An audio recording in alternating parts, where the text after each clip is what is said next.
Assalamualaikum warahmatullahi wabarakatuh. Alhamdulillah alladzi bi ni'matihi tatimmu shalihat.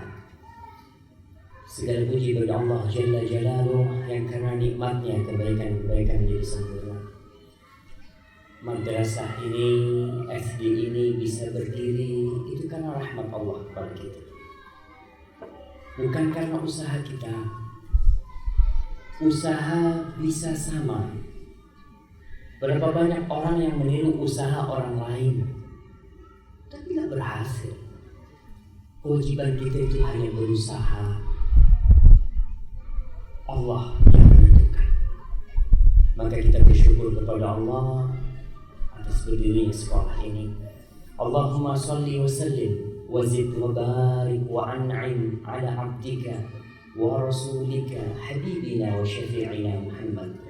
Ya Allah, semoga salawatmu, semoga salam dan berkahmu senantiasa kau tambahkan untuk hamba kekasih, untuk Nabi kita Muhammad sallallahu alaihi wasallam, untuk keluarga beliau, untuk istri-istri beliau, untuk putra-putri beliau, dan untuk anak cucu beliau, serta para sahabat Nabi yang terutama Abu Bakar Siddiq, Umar bin Khattab, Utsman bin Affan, Ali bin Abi Thalib radhiyallahu ta'ala anhum ajma'in.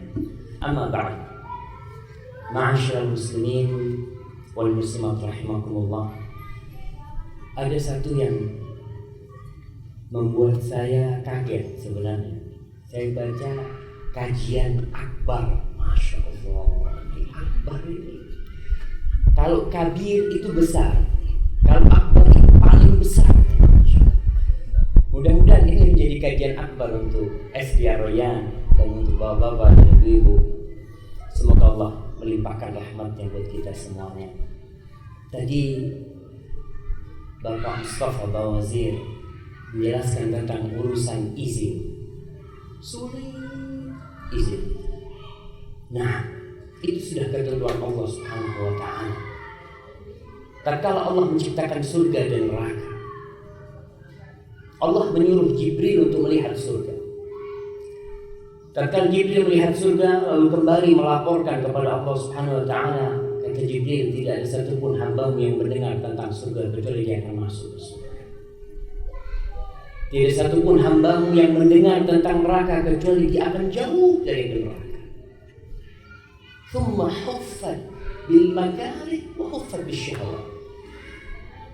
Kemudian surga itu diliputi dengan makarih, hal-hal yang susah dan sulit, yang buat nafsu kita ini gak suka. Sedangkan neraka itu diliputi dengan hal-hal yang nafsu kita condong ke sana. Gak perlu repot-repot, gak perlu disuruh ke neraka, gak perlu. Akhirnya Jibril melihat kembali surga Allah Subhanahu wa ta'ala.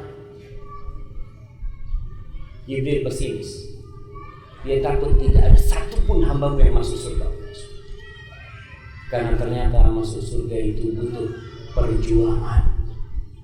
Dan perjuangan itu memerlukan pengorbanan. Sedangkan masuk neraka gampang sekali. Gak perlu disuruh masuk neraka, gak perlu. Orang bondong-bondong mereka menuju ke neraka. Karena apa? Karena nafsu kita condong ke sana. Maka kita lihat tempat-tempat maksiat selalu ramai, padahal nggak pakai undangan ya. Pengajian diundang sepi, Masya Allah, Masya Allah. Ke tempat maksiat bayar ramai. Ke pengajian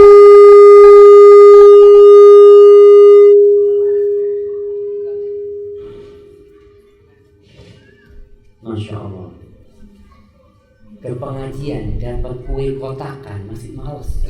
Masya Allah.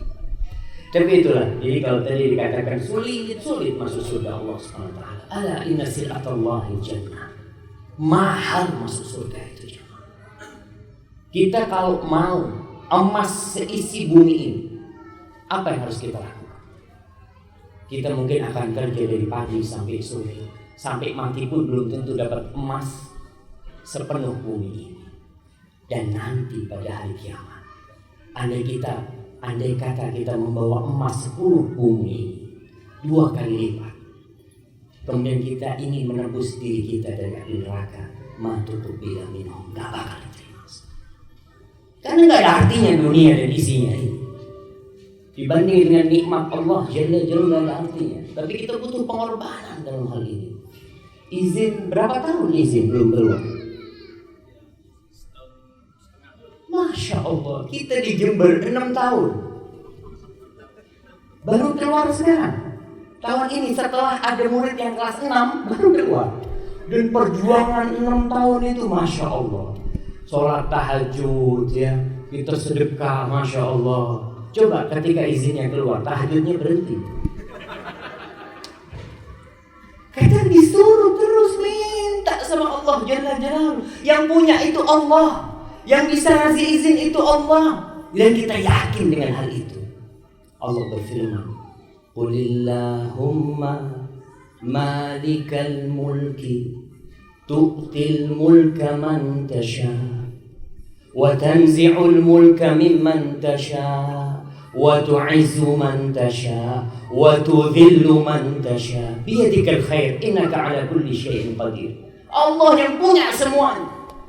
Allah memberikan kekuasaannya, kepemilikannya kepada siapa yang dia kehendaki, dan dia cabut dari siapa yang dia kehendaki. Dia muliakan orang yang dia kehendaki, dan dia rendahkan siapa yang dia kehendaki.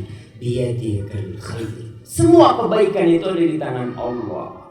Tapi terkadang kita mengetuk pintu sana, pintu sini, kita lupa dengan pintunya yang tidak pernah ditutup. Itu Allah Jalla Jalla. Maka kalau mau minta izin itu, doanya dikencangin. Minta sama Allah Jalla Jalla. Insya Allah, kalau kita bersama-sama berdoa memohon kepada Allah, Allah akan berikan hanya dengan kun fayakun. Selesai. Ngurus ini ternyata nggak selesai. Minta ini, ngurus ini nggak selesai. Ada orang yang ngurus izin nggak pakai itu semuanya. Keluar izin. Itu kenyataan. Maka kita harus siap-siap memohon kepada Allah Jalla Jalla. Baik. Apa tema kita hari ini? Antara baiti dan madrasati. Kita sering dengar istilah baiti jannati. Hari ini kita rubah. Baiti madrasati. Rumahku adalah sekolahan. Pemerintah kita sekarang kebingungan melihat situasi pendidikan yang sangat mengecewakan. Kita lihat penjara itu sekarang penuh dengan anggota-anggota DPR. Penjara dengan orang-orang yang berpendidikan tinggi, yang mereka mungkin gelarnya jangan ditanya, di depan dan di belakang numpuk, tapi kok bisa ada di penjara? Benar-benar mikir pemerintah sekarang. Ternyata pendidikan kita seakan-akan gak berhasil selama ini. Orang-orang yang diharapkan akan memberikan perubahan di negeri ini, ternyata mereka mencoreng wajah pendidikan. Kurikulum diganti, diputer, diganti lagi. Tetap hasilnya ternyata tidak memuaskan. Bahkan tidak sedikit kepala daerah yang berakhir di penjara juga. Mana sekolahan dia? Tanyakan sekolah SD-nya di mana dia? Oke, SD lewat. SMP-nya di mana? Lewat. SMA-nya, kuliahnya di mana? Kok ternyata 20 tahun sekolah kemana? Masuk penjara. Subhanallah, gak usah sekolah kalau mau masuk penjara. Daftar sekarang, dok pak, saya sudah bosan mau masuk penjara. Tapi ternyata pendidikan di negeri kita benar-benar membuat kita malu sebenarnya. Dan alhamdulillah kita doakan pemerintah kita yang katanya ingin memperbaiki pendidikan. Mereka ingin pendidikan yang berasaskan karakter. Nah, karena apa jadinya ketika seorang pinter tapi dia tidak berkarakter? Yang ada seperti yang kita lihat. Penjara-penjara penuh dengan orang-orang pinter. Apalagi yang gak pinter ya, Allahu Akbar. Ma'asyiral muslimin rahimakumullah, pendidikan itu dimulai dari rumah kita, bukan dari sekolah, dari rumah kita. Bahkan ketika kita mau nikah nih, bapak-bapak nih, sama ibu-ibu sama. Ketika mau nikah sebenarnya keduanya hendak membangun madrasah, mau bareng-bareng nih bangun madrasah. Apa kita sembarangan bangun madrasah? Kita sembarangan masukkan anak kita ke sekolahan? Tidak. Kita akan cari rekomendasi, kita akan cari tahu gimana nih sekolahannya. Kira-kira jadi apa tuh anak-anak kalau masuk sana nanti. Begitu pula tatkala mau menikah. Ini mau membangun madrasah pertama. Maka seorang suami harus lihat calon istrinya. Apanya yang dilihat? Fulusnya. Nah, sebagian orang mau zuat, ana mau zuat Ustaz. Pokoknya yang fulus. Janda nggak apa-apa, ajus nggak apa-apa. Yang penting fulus. Ada sebagian orang berpikir cuma fulus. Ya udah, gimana anaknya nanti jadinya seperti itu. Ketika dia mencari ibu yang hanya berduit. Ada orang yang karena cantik. Subhanallah. Perawatan orang cantik itu mahal. Betul Bapak. Jadi kalau antum zuat, antum menikah dengan perempuan yang cantik, itu mahal biayanya. Antum harus kerja dari pagi sampai sore. Soalnya krim-krim wanita cantik itu mahal-mahal. Tapi kalau yang biasa gitu ya, kayak perempuan-perempuan yang mungkin putih tua gitu ya, yang warna putih tua nggak terlalu banyak biayanya sebenarnya. Tapi orang terkadang menikah dia cari kecantikan, dan itu memerlukan biaya yang besar untuk dia. Hasilnya belum tentu baik. Hasil pendidikan yang kita katakan. Ada yang menikah karena faktor nasab dia. Kalau mungkin di Arab itu ada yang istilahnya gabail. Orang-orang yang nasabnya tinggi, dia kawinkan anaknya karena melihat kepada nasab. Dan yang keempat kata Rasul SAW, fadfar bidzatid din taribat yadak. Kalau kau ingin selamat keluargamu, anakmu semuanya, carilah yang agamanya baik. Selamat kau dunia akhirat. Begitu pula para wanita tatkala hendak menikah, tatkala datang kepada dia seseorang yang meminang dia, maka carilah yang memiliki dua standar, dua kriteria. Yang kata Rasul sallallahu alaihi wasallam, "Idza ja'akum man tardawna dinahu wa khuluquhu fa'ankihu." Selesai. Kata Rasul sallallahu alaihi wasallam, kalau datang kepada kalian, meminang putri kalian, orang yang agama dan akhlaknya baik, dua. Ingat, bukan cuma agamanya, tapi agama dan akhlaknya baik, fa'ankihu, kawinkan tuh orang itu. Para sahabat tanya, "Ya Rasulullah, in kana fi." Orang itu memang benar agamanya baik, akhlaknya mulia, tapi ada banyak kekurangan lah. Mungkin dia bukan anak orang kaya, mungkin nasabnya bukan dari nasab yang mulia. Kata Rasul sallallahu alaihi wasallam, "Idza ja'akum man tardawna dinahu wa khuluquhu fa'ankihu." 3 kali Nabi ngomong itu. Wa illa, kalau enggak, takun fitnatun fil ardi wa fasadun 'arid. Yang akan terjadi kerusakan di muka bumi. Tatkala orang-orang yang soleh tidak dikawinkan, dengan siapa kita akan menikahkan putri kita? Dengan yang tidak soleh. Bagaimana generasi yang akan muncul? Tidak akan soleh. Karena memang orang tuanya sudah membuat madrasah yang tidak benar. Maka muncullah anak-anak yang tidak soleh dan soleha. Dan itu yang ditakutkan. Maka berkaitan dengan madrasah ini, kita harus tahu bahwasanya madrasah itu dimulai dengan sebelum menikah dan ketika sudah menikah. Allah subhanahu wa ta'ala berfirman, "Al-mal wal-banun zinatul hayatid dunya."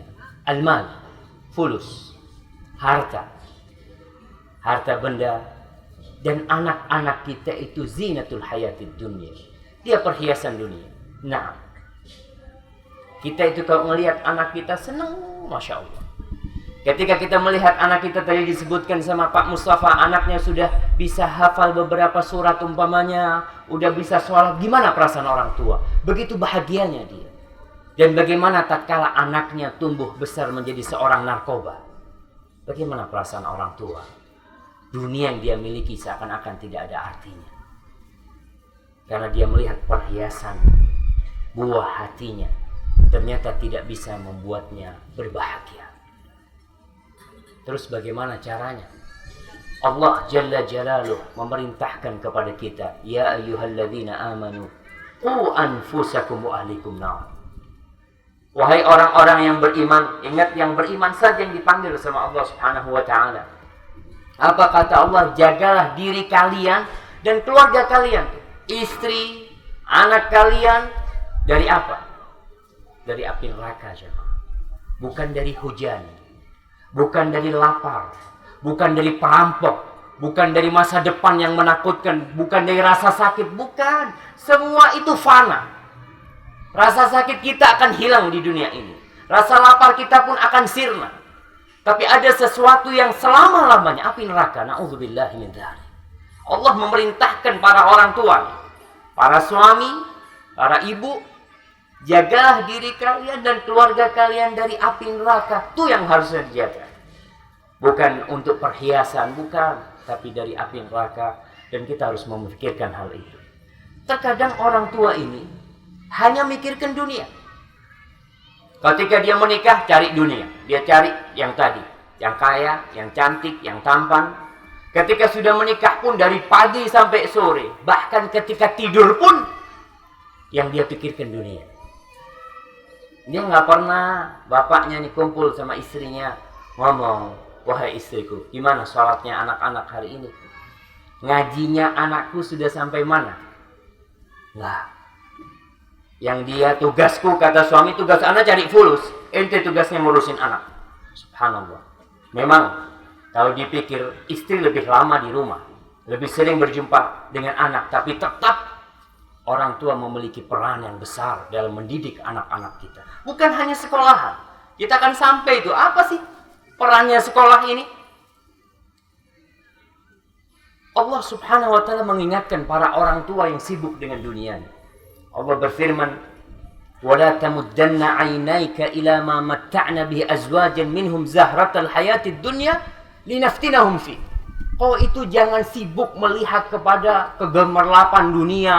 Fulan beli sayara, beli mobil, ini bangun rumah, ini punya toko. Dunia yang dia lihatkan. Mata dia selalu melotot ke sana. Ngelihat ada satu pakai mobil baru, matanya melotot ke sana. Terus dia berpikir, bagaimana aku bisa punya seperti ini? Jangan.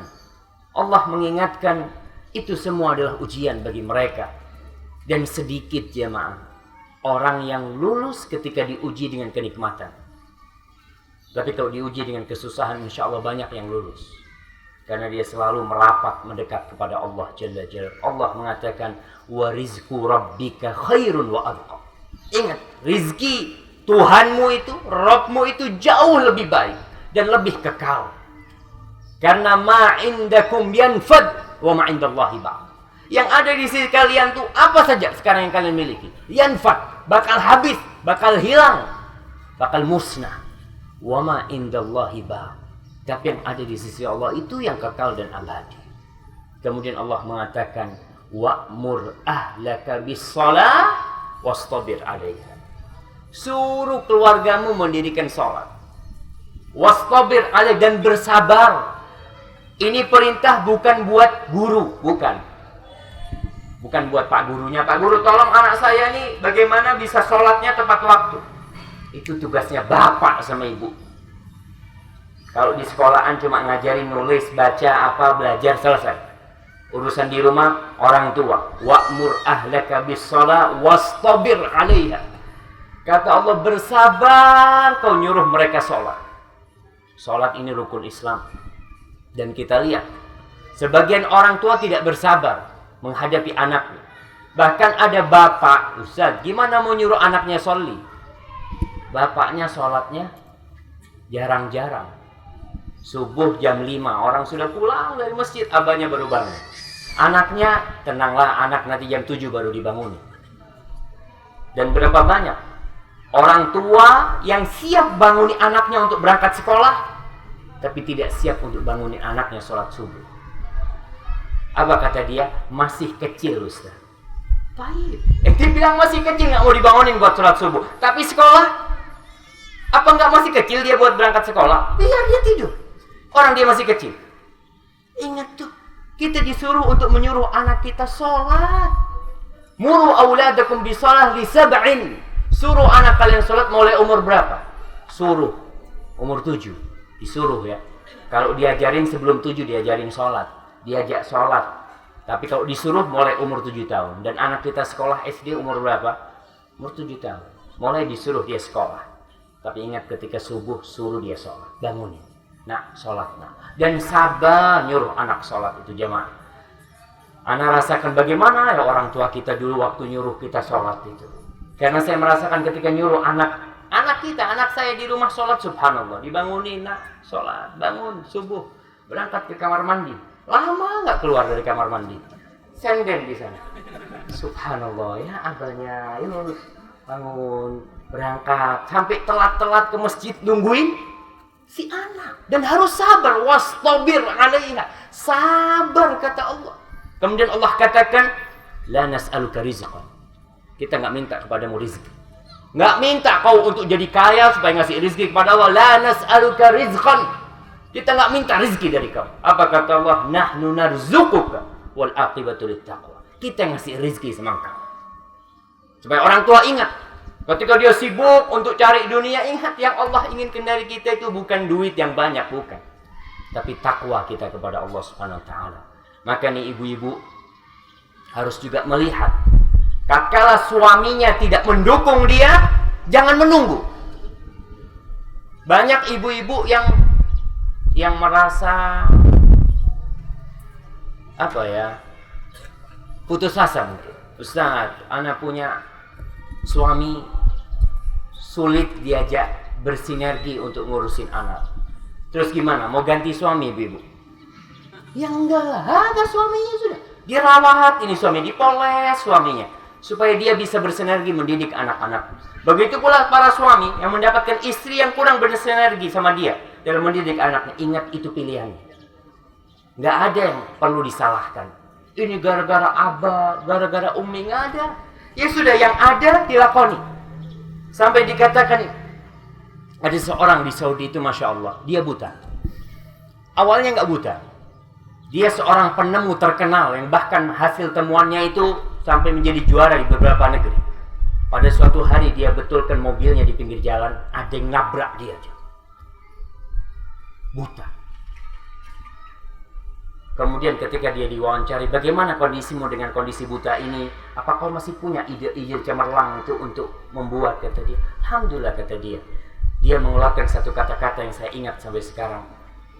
Kalau nggak salah dia berkata, "Idza kanatir dzuruf la tusa'iduka fasna'id dzuruf." Jadi ya, kalau lingkungannya tidak mendukungmu untuk membuat sesuatu yang menakjubkan, kau bikin itu lingkungan.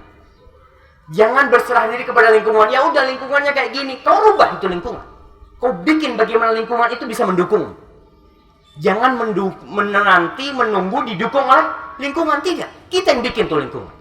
Bagaimana lingkungan itu bisa mendukung kita, mendukung anak kita, agar dia bisa sekolah dan menjadi orang yang berhasil.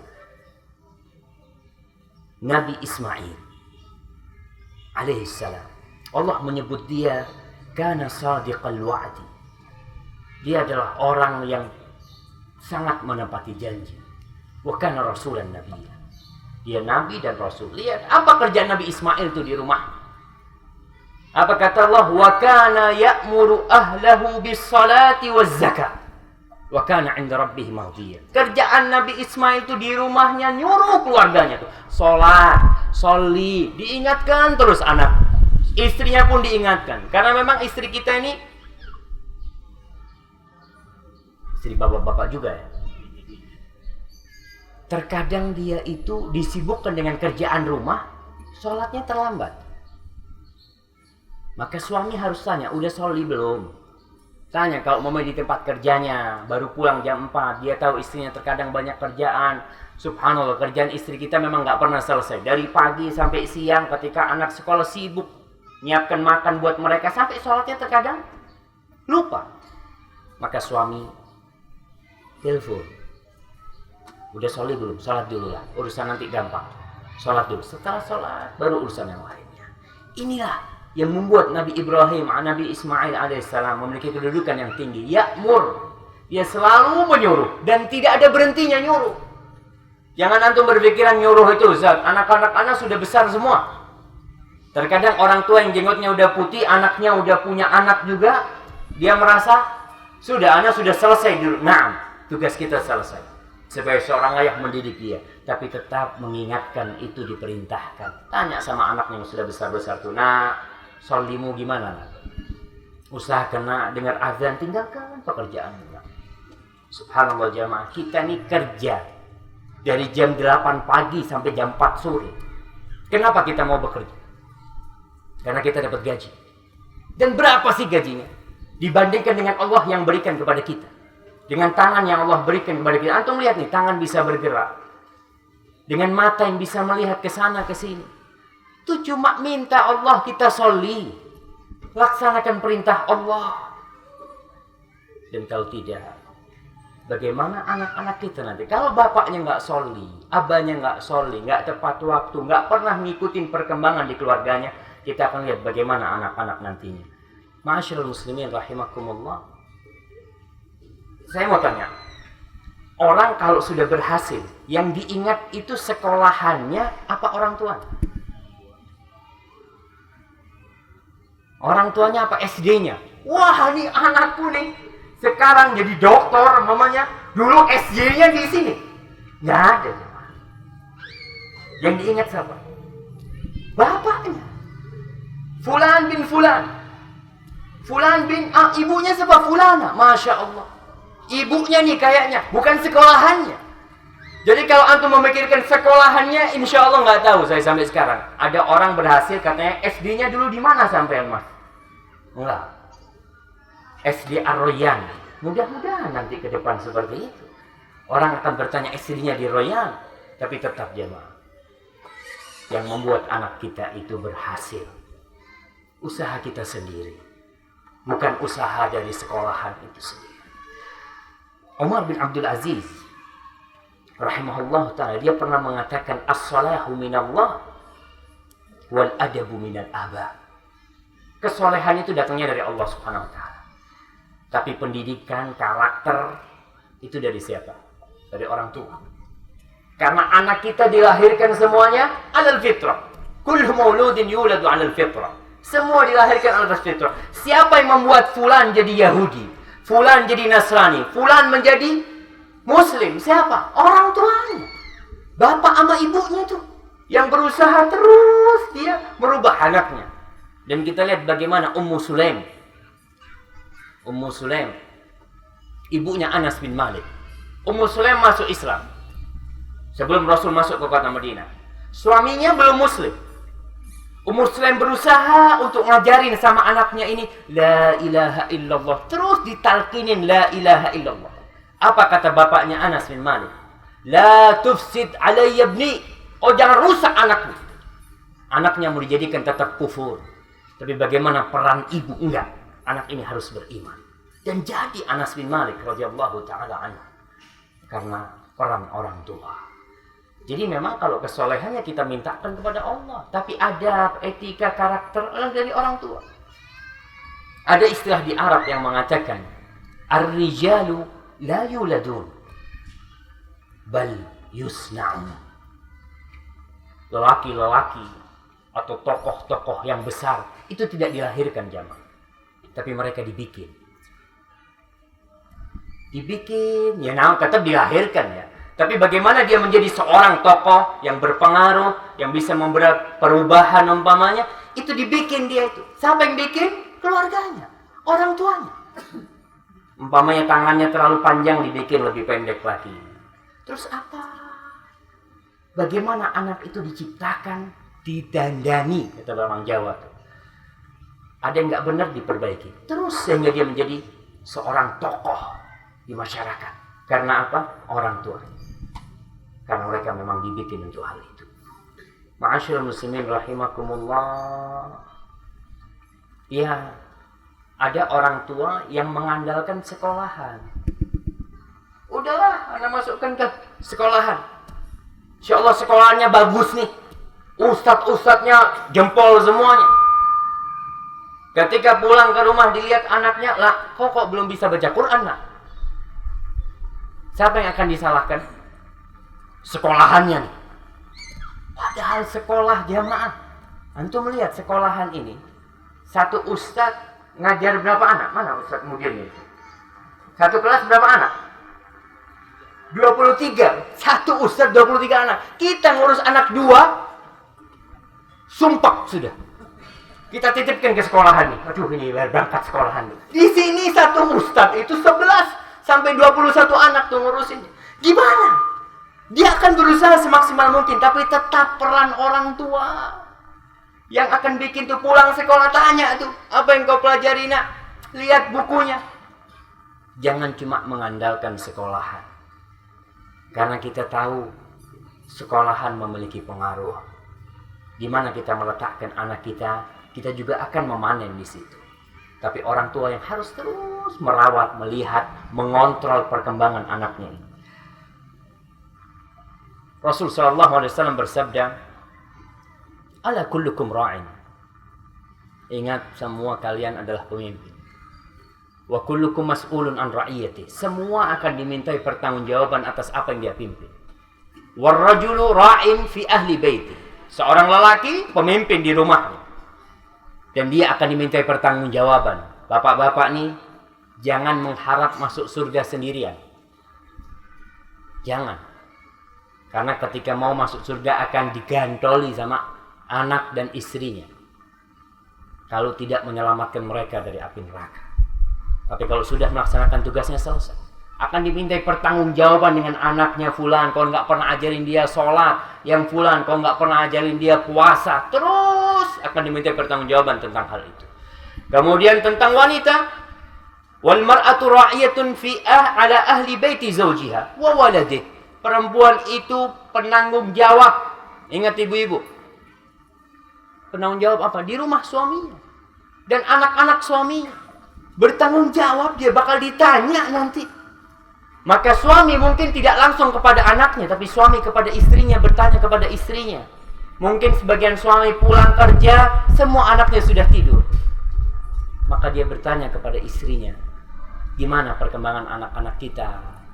Gimana bacaan Qur'annya? Iqra'nya sudah sampai jilid berapa? Dia tadi sholi di masjid apa tidak? Terus orang tua, perempuan pun akan diminta pertanggungjawaban tentang hal itu. Al-Imam Ibnul Qayyim menjelaskan tentang pertanggungjawaban ini. Beliau mengatakan, "Faman ahmala ta'lima waladih ma yanfa'uhu wa tarakahu sudah, faqad asa'a ilaihi ghayatal isa." Barang siapa yang lalai dalam mendidik anak, membiarkan anaknya seperti ini. Gimana? Berikan, mau game, belikan game. Syuf, enjoy. Sudah, jangan ganggu abah. Ente duduk, main game, abah jangan diganggu. Orang tua kadang seperti umminya gila, mau ngobrol sama teman-temannya, anaknya disetelkan kartun. Ente duduk sini, ente tonton ini. Ummi mau ngobrol. Subhanallah, hati-hati. Tatkala kita membiarkan anak kita dengan yang seperti itu, kita tidak mau mendidik dia. Kita memikirkan diri kita sendiri, dan kita berpikiran, udah anak sekolah kan? Anak bayar mahal di sekolah. Agar mereka menjadikan anak jadi anak yang soleh. Nggak bisa seperti itu. Karena orang tua tetap akan dimintai pertanggungjawaban. Kemudian beliau mengatakan, wa aktsarul aulad innama jaa fasaduh min qibalil aba. Anak-anak rusak itu dari mana datang? Kebanyakan dari orang tua. Jadi kalau melihat anaknya fulan, anaknya ini kok nggak bener anaknya fulan. Tanya, bapaknya siapa? Orang tuanya gimana? Karena kebanyakan anak rusak itu, sebagian orang rusak itu pengaruh teman-temannya. Sahih, teman memiliki pengaruh. Tapi dari rumah, ketika anak itu sudah kokoh keluar rumahnya, selesai. Insya Allah dia kalaupun terpengaruh tidak akan banyak pengaruh. Namun yang terjadi jamaah, kebanyakan rusaknya anak itu karena orang tuanya, bukan karena sekolahannya. Bukan. Maka kita harus perhatikan bagaimana kondisi kita. Kemudian beliau mengatakan orang tua itu kalau tidak pernah mengajarkan yang wajib, yang sunnah sama anak-anaknya, maka bagaimana dia mengharap anaknya akan berbakti sama dia. Anak itu tidak bermanfaat buat dirinya sendiri, dan tidak bermanfaat buat orang tuanya. Dia tidak pernah berdoa untuk dirinya sendiri. Sedangkan kita ketika memiliki anak banyak, kita punya harapan anak-anak ini nanti mendoakan orang tuanya. Kok mau mendoakan orang tuanya? Dirinya sendiri tidak pernah dia doakan. Dia tidak pernah memohon kebaikan untuk dirinya sendiri, apalagi orang tuanya. Maka bagaimana membangun madrasah di rumah kita? Sebelum anak itu ke sekolahan atau setelah dia pulang dari sekolah, bangunlah madrasah di rumah kita itu dengan landasan cinta dan kasih sayang. Dengan cinta, bukan dengan kebencian. Tapi bagaimana kita masuk rumah kita isinya semua cinta. Yang pertama, orang tua cinta kepada istrinya, istri cinta kepada suaminya. Kemudian cinta itu akan turun ke anak-anaknya. Kalau dibangun dengan cinta dan kasih sayang, anak itu mau curhat sama orang tuanya gampang. Dia tahu bapakku ini cinta sama aku, maka dia akan datang sama bapaknya, Pak, aku punya masalah, Pak. Berapa banyak anak itu yang menyimpan masalahnya? Karena apa? Karena dia tahu orang tuanya tidak punya waktu buat dia. Orang tuanya sibuk. Kalau dia datang mau ngobrol sama orang tuanya, ya Allah, selalu yang ada amarah dari orang tuanya. Allah Jalla Jalal memulai Al-Qur'annya dengan Bismillahirrahmanirrahim. Dimulai dengan Bismillahirrahmanirrahim, dengan nama Allah Ar-Rahman, yang Maha Pengasih, Maha Penyayang. Itu Allah Subhanahu wa taala. Sehingga orang ketika membaca Al-Qur'anul Karim, dia tahu nih isinya Quran dari pertama sampai akhir itu cinta. Itu rahmat, itu kasih sayang Allah Subhanahu wa taala. Maka orang mau membaca itu akan dengan penuh semangat. Anak pun ketika tahu orang tuanya cinta, dia akan penuh semangat untuk dekat dengan orang tuanya. Rasul sallallahu alaihi wasallam, beliau itu kalau ketemu anak kecil, ya, anak-anaknya dicium tuh sama Rasul sallallahu alaihi wasallam. Hasan Husain dicium untuk menunjukkan kasih sayang beliau kepada mereka. Istrinya dicium sama Rasul sallallahu alaihi wasallam untuk menunjukkan kasih sayang kepada keluarganya. Dan kita lihat bagaimana Hasan dan Husain tumbuh di bawah pendidikan Rasul sallallahu alaihi wasallam, di bawah pendidikan ibundanya Fatimah.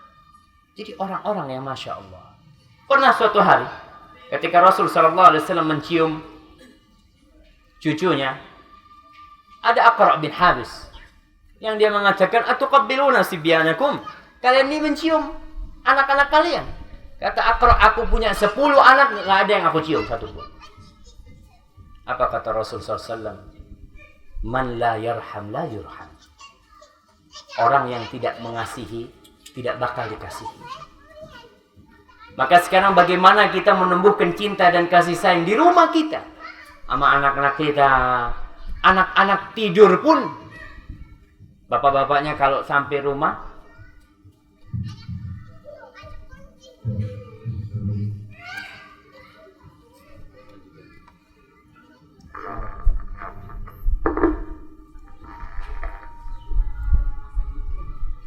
Bismillah.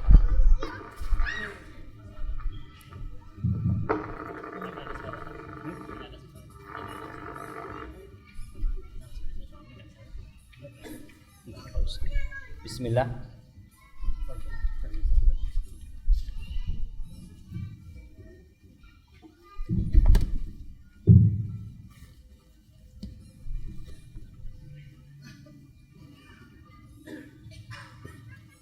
Alhamdulillah.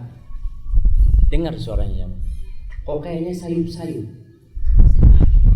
Baik. Man la yarham la yurham. Kita bawa. Yang tidak mengasihi tidak bakal dikasih.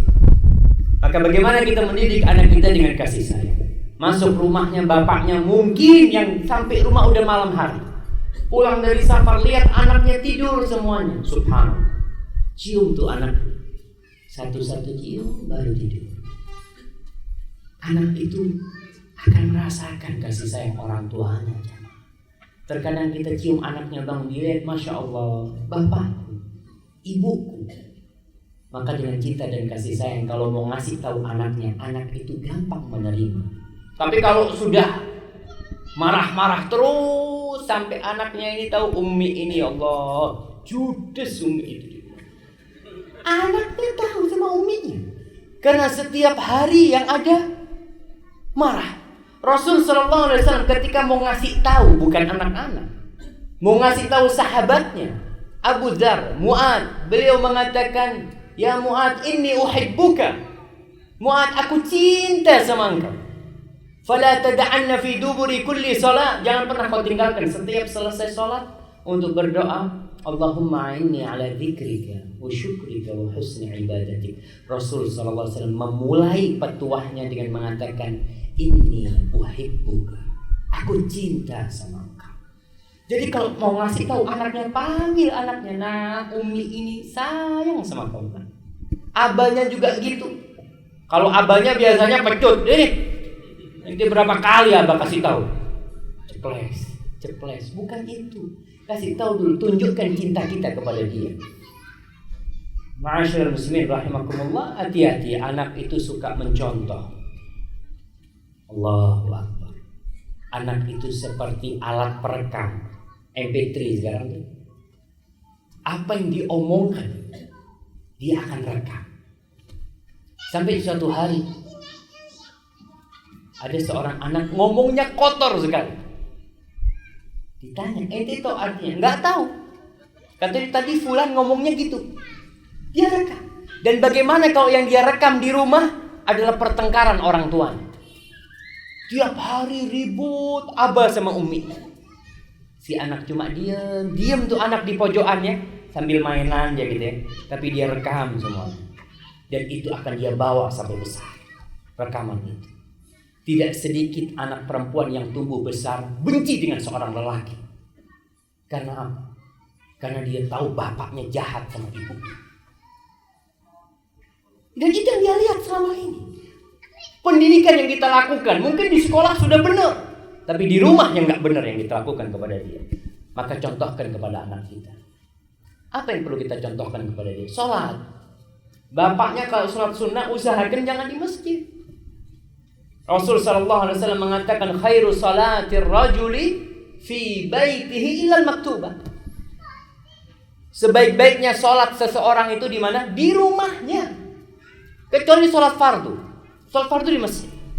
Tapi sholat sunnah di rumah. Apalagi waktu-waktu istri kita nggak sholat. Ada ibu-ibu terkadang 40 hari nggak sholat. Seminggu tiap bulan nggak sholat. Sehingga anaknya kalau ditinggal bapaknya apalagi ya, bapaknya sering keluar kota mamanya, kemudian dia melihat ibunya kok nggak sholi, maka dia dengan sholat itu ketika disuruh sholat, ayo sholat, umi nggak sholi, masa anda mau sholat? Dia akan melihat seperti itu. Maka contohkan bapaknya pulang dari masjid, sholat ba'diyahnya di rumah, sholat ba'diyah, khususnya dalam hari-hari ketika istri kita datang bulan, ketika itu. Dan pengaruh jamaah contoh ini sangat besar sekali. Kejadian Hudaybiyah, perjanjian Hudaybiyah. Ketika Rasul SAW hendak masuk ke kota Mekah, mau umrah tapi nggak boleh, dihalangi oleh orang-orang kafir. Sahabat itu sudah 6 tahun nunggu masuk Mekah, ingin umrah, tapi nggak bisa. Pada waktu kejadian itu, ternyata perjanjiannya baru boleh umrah tahun depan, tahun ke-7 Hijriah. Para sahabat shock, nggak percaya kalau mereka nggak bisa masuk Mekah. Rasul SAW mengatakan kepada semua sahabat yang jumlahnya 1.400 pada waktu itu, beliau mengatakan, qumu fanharu thumma ahliq. Kalian bangkit semuanya, sembelih tuh korban yang kalian bawa dan cukur kalian, tahallul. 1.400 tidak ada yang bergerak, satu pun tidak ada yang bergerak. Subhanallah. Kenapa? Karena kondisi hatinya sedang shock, nggak percaya mereka kok nggak bisa umroh kata mereka. Rasul SAW masuk ke rumahnya, ke tendanya. Di situ dia berjumpa dengan Ummu Salamah. Subhanallah. Jangan meremehkan pendapat istri. Terkadang suami merasa lebih pintar. Ini Nabi, Rasulullah, utusan Allah, manusia termulia di muka bumi ini. Dia mendengarkan pendapat istrinya yang bukan siapa-siapa, Ummu Salamah. Ummu Salamah melihat di wajah Nabi ada kecemberutan. Ya, kenapa Nabi? Kata Rasulullah SAW, aku menyuruh mereka nggak taat, aku takut azab Allah turun. Awa tuhibbu an yaf'alu dzalik? Rasul, apakah kau ingin mereka melaksanakan perintahmu? Tentu, kata Rasulullah SAW. Kata Ummu Salamah, kau keluar. Wala tukallim ahadan minhum. Kau jangan ngomong dengan seorang pun dari mereka, dari sahabat-sahabatmu itu. Kau dekati hewan kurbanmu, kau potong tuh ontamu, kemudian panggil tukang cukurmu, suruh dia mencukur. Maka Nabi nurut dengan nasihatnya Ummu Salamah. Dia keluar, dia ambil ontanya disembelih, kemudian dia panggil tukang cukurnya dicukur. Ketika itu sahabat melihat Rasul sudah sembelih korban dan potong rambutnya, semuanya berlomba-lomba untuk menyembelih korban mereka. Dan mereka saling mencukur sampai mau bunuh-bunuhan. Karena apa? Karena dia melihat contoh. Anak kita pun seperti itu. Terkadang orang tua nyuruh anaknya mengembalikan mainan. Ini masalah yang sering terjadi. Mainan, habis main nggak mau mengembalikan. Betul ibu-ibu? Nggak betul. Atau mungkin anaknya bapak-bapak sama ibu-ibu baik semua. Tapi saya lihat anak saya kalau disuruh itu, waduh sulit untuk kembalikan mainan. Nggak perlu jerat-jerit sampai tetangganya dengar. Sudah bapaknya datang tuh ke tempat mainan. Ayo nak, tak bantuin sama bapak, kembalikan. Ngembalikan nggak anaknya? Ngembalikan. Dia akan ikut. Dia lihat bapaknya ngembalikan. Masa aku yang main nggak ngembalikan? Dia akan kembalikan. Maka itulah yang perlu kita berikan kepada anak kita, contoh baik. Dan pengaruh contoh itu besar sekali. Maka berhati-hatilah dengan memberikan contoh kepada anak kita. Kemudian yang selanjutnya, tutup segala celah yang membuat anak kita itu jadi gak benar. Semua pintu yang mengantarkan dia jadi orang yang gak benar kita tutup. Jangan kita biarkan. Al-Imam Bukhari di dalam kitabnya Al-Adabul Mufrad, dia menjelaskan tentang bagaimana para sahabat dulu. Dia membuat satu bab, mereka itu menyegel sesuatu agar tidak bersuudzon kepada pembantunya. Kata pemerintah kita, pencurian itu terjadi bukan karena ada keinginan untuk mencuri, tapi karena ada kesempatan. Jadi waspadalah. Ini kita harus waspada sama anak kita. Jangan dibiarkan anak itu melakukan sesuatu yang kita nggak tahu. Contohnya uang. Terkadang orang tua itu meletakkan uang sembarangan. Dia karena banyak duitnya taruh di situ duit di sana, sehingga dia tidak pernah tahu kalau duitnya ada yang mencuri. Dan anak itu ternyata ngambil. Dia ngambil, dia beli, dia ngambil, dia beli. Dia terus akan terbentuk karakter ngambil. Karena selama ini tidak pernah ada yang mengasih tahu dia. Pembantu pun seperti itu. Pembantu ketika mencuri dan tidak ada yang mengetahui, dia akan terus menjadi pencuri. Sampai dikisahkan ada seorang anak yang hendak dipotong tangannya karena dia mencuri. Dia minta dipanggil ke ibunya sebelum dipotong tangannya. Ketika ibunya datang, dia mau mencium tangan ibunya. Tidak dia cium, dia gigit tangan ibunya. Kata dia, engkaulah penyebabnya, Bu. Aku dulu mencuri telur dan kau biarkan. Biarkan. Jadi terus akan tumbuh karakter orang menjadi pencuri. Orang tua harus menutup tuh celah-celah. Bagaimana anak kita tidak menjadi pencuri? Bagaimana anak kita itu kalau disuruh tepat waktu? Ya diatur semua. Dan di dalam Islam Allah mengatakan wala taqrabuz zina.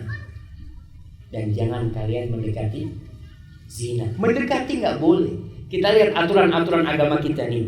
Anak itu kalau sudah umur 10 tahun dipisahkan ranjangnya, nggak boleh tidur di satu selimut ya. Udah mulai diatur tuh anak-anak itu. Kita berusaha untuk memberikan lingkungan buat anak-anak kita. Jangan hanya nurut sekolahannya.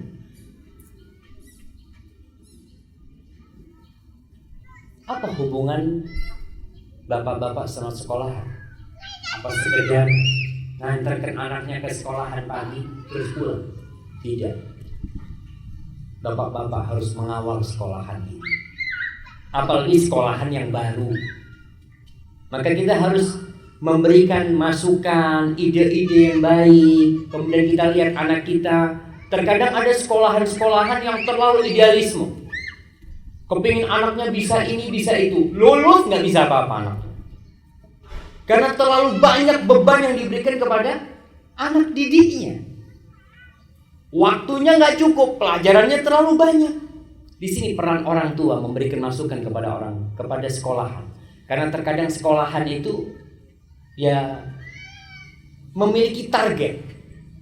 Tapi target itu ternyata tidak real, nggak sesuai dengan kenyataan, nggak bisa.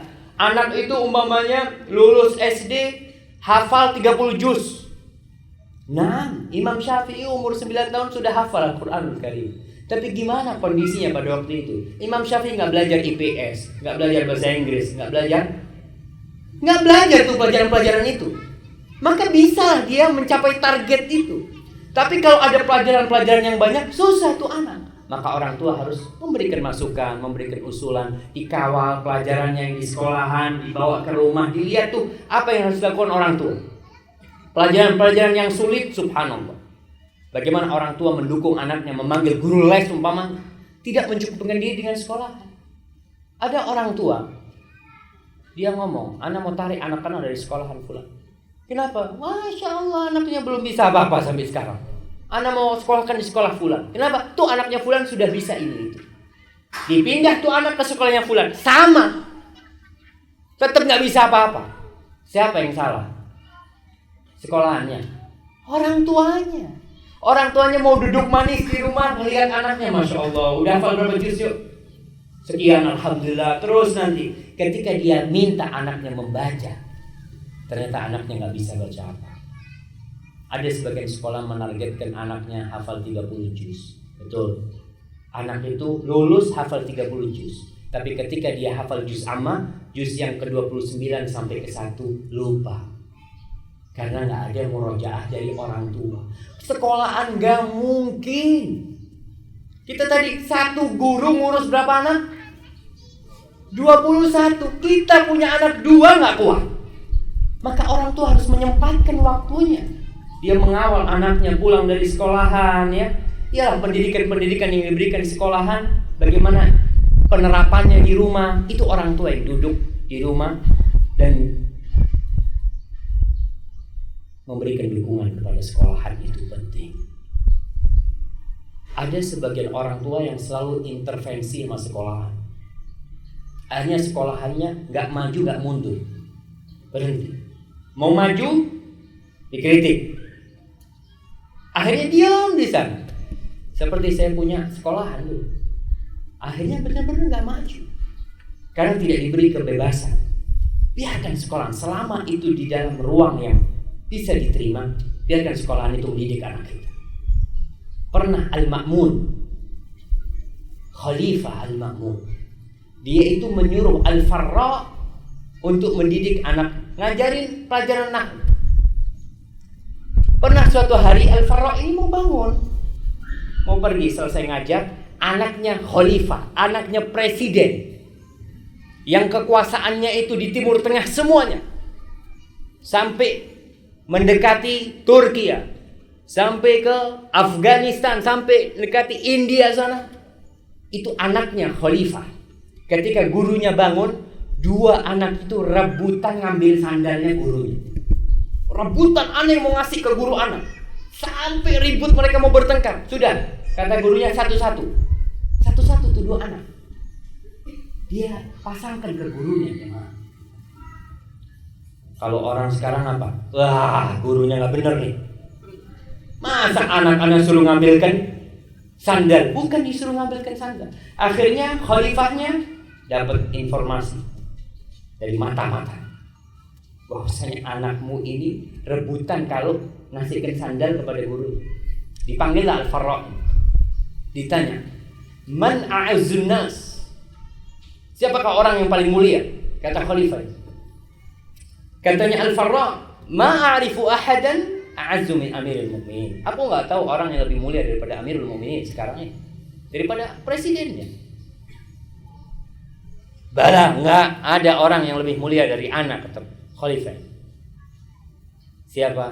Man idza nahadha taqatala ala taqdimi na'li wali ahdil muslim. Orang yang paling mulia adalah orang yang ketika dia mau berdiri, dua putra mahkota berlomba-lomba untuk menyuguhkan sandal. Hatta radiya kullu minhuma yuqaddimu lahu farda. Akhirnya tiap orang menyuguhkan satu sandalnya buatku. Apa katanya Al-Farra? Wah, dia ini punya salah nih sama makmum. Dia ya Amirul Mukminin. Laqad aradtu man'ahuma min dzalik. Aku sudah ingin melarang keduanya melakukan hal itu. Untuk rebutan sandal, aku ingin melarang keduanya melakukan hal itu. Walakin khasyitu an adfa'uhuma an makrumatin sabaqa ilaiha.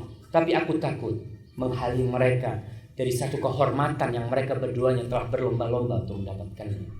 Wa aksir nufusahuma an syarifatin harisu 'alaiha. Aku takut untuk membuat mereka bersedih karena tidak bisa melakukan satu kemuliaan yang mereka ingin melakukannya.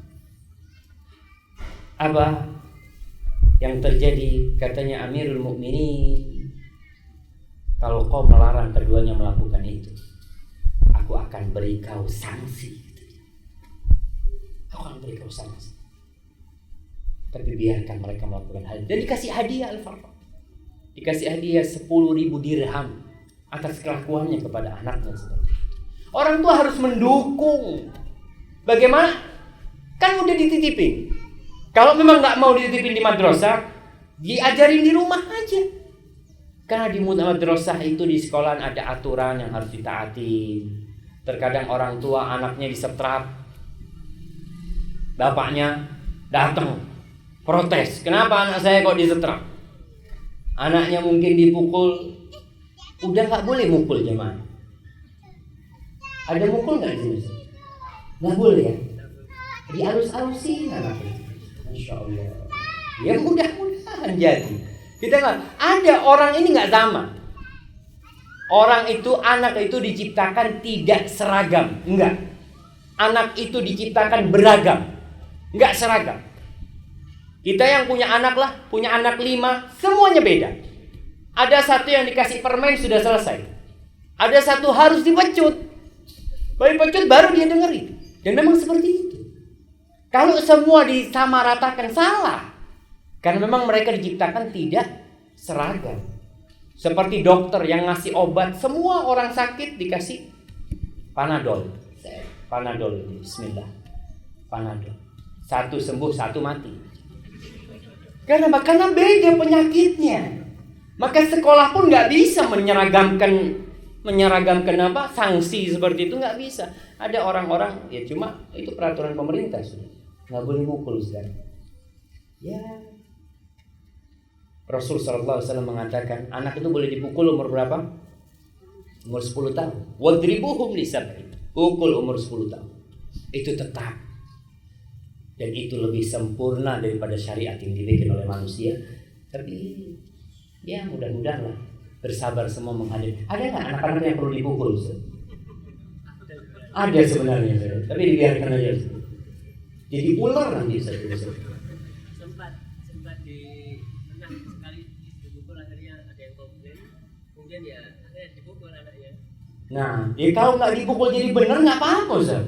Cuma itu kita katakan, orang itu dilahirkan beragam tidak seragam. Sampai yang kembar 2 nggak sama. Ada satu yang ngambekan, ada satu yang Masya Allah menter dia. Tapi ada orang yang cuma dipukul, ya mukulnya dalam Islam itu tidak boleh yang mematahkan tulang, yang memalukan, tidak. Memukulnya pun dipukul dengan cinta dan kasih sayang. Sampai dikatakan waqasa liyazdajiru. Terkadang seorang itu berbuat keras untuk memberikan pelajaran kepada mereka. Waman yaku haziman falyaksu ahyanan ala man yarhamu. Barang siapa yang tegas, hendaklah sekali-kali dia itu bertindak kasar kepada orang yang dia kasih karena cinta dan kasih sayang. Ada beberapa bahaya yang dihadapi oleh keluarga yang terkadang berpengaruh kepada anak kita. Yang pertama bahaya itu adanya ketidaksepemahaman antara bapak sama ibu. Masya Allah, waktunya tinggal 3 menit ya, baik.